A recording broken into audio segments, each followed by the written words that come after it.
A continuación vamos a estar entrevistando al general mayor de la Fuerza Aérea, Thomas Sharpy, quien está en Puerto Rico a cargo de coordinar y ejecutar los esfuerzos de transportación de suministros y también de asegurar que nuestra vida regrese a la normalidad cuanto antes. Una tarea difícil, aún a casi 3 semanas del huracán, pero en eso trabajan. So we would like to welcome Major General Thomas Sharpy. We're glad you're here and helping Puerto Rico. Absolutely. So what is your personal assessment of the disaster created by Hurricane Maria? The disaster, I will tell you, when I first got off the airplane, the devastation, I couldn't, what I saw in the media before I got here didn't do it justice. In my time flying around and driving around the country, my heart continues to sink for our fellow citizens here in Puerto Rico. And how long have you been here? I forgot. I think it's been just under almost 2 weeks. Yes. They run together. Yes. And what is your role at this moment? So I'm the Deputy Commanding General to Lieutenant General Buchanan, and specifically right now I'm focusing on air, making sure we have the airflow in support of FEMA and the governor. And how do you compare this support activity to other disasters that you have worked on? So I've been in the Air Force for over 30 years, and I've been in mobility for the majority of my time, and I have never seen us put this much effort, this much resources, this many airplanes against a disaster.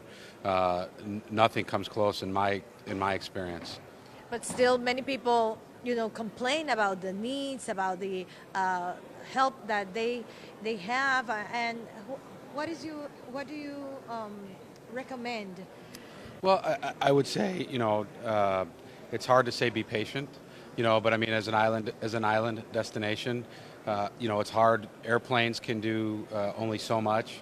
We really have to get the seaports open and get the majority of supplies that come by sea, and we got to make sure that we can do that to get the bulk cargo here and get it distributed as widely as we can to those in the greatest need. We have seen so many aircraft leaving the Isla Grande airport. What kind of aircraft are you using to get to these communities inland? So originally to get the goods from around the world, not just from the U.S., we've used outsized cargo ships, C-5, C-17s, C-130s, and all kinds of aircraft, commercial as well. But then in the intra-theater, inside the island, we have HH-60s, CH-53s, some CH-47s, all kinds of helicopters from all across Department of Defense, Customs and Border Patrol, and you name it. But the weather conditions are not helping much. It is kind of difficult. Having flown yesterday, we had to skirt around the thunderstorm. So unfortunately, some of those that are in the greatest need in some of those mountain areas, it seems that the storms just settle in right over where we need to get to the most. And transportation and communications have been two major issues in Puerto Rico. How are you overcoming these hurdles? Well, transportation, obviously one of the first priorities was to get the gas stations open. Having to get gas yesterday, we got gas within less than 10 minutes, did not have to wait that long in line, so I think that's working well. Communications continues to be a problem. AT&T, we've flown in some of their largest trucks. We had to use a C-5, which is our outsized cargo airplane. It would only fit on that airplane. We've flown those into here, and we continue to try and open up more and more access because we know communications is vitally important, not only for those that are in need, but it's a way of life, not only here in Puerto Rico, but everywhere. And which port are you using then to accomplish your mission?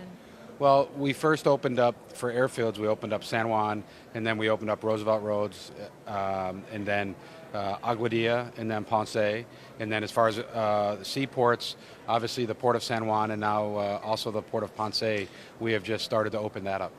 To get an idea of how many people are deployed to accomplish these tasks?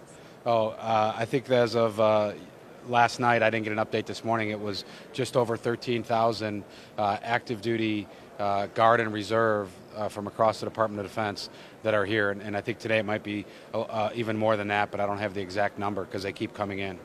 Is there an idea on how long will your mission take? The bottom line is we're here as long as it takes to get the job done. And which sections have been the most difficult to reach? Obviously, the mountainous areas, those that that some of the roads have been washed away or the bridges are not accessible, so we had to go there by air. I just came from Guyama and Amacau.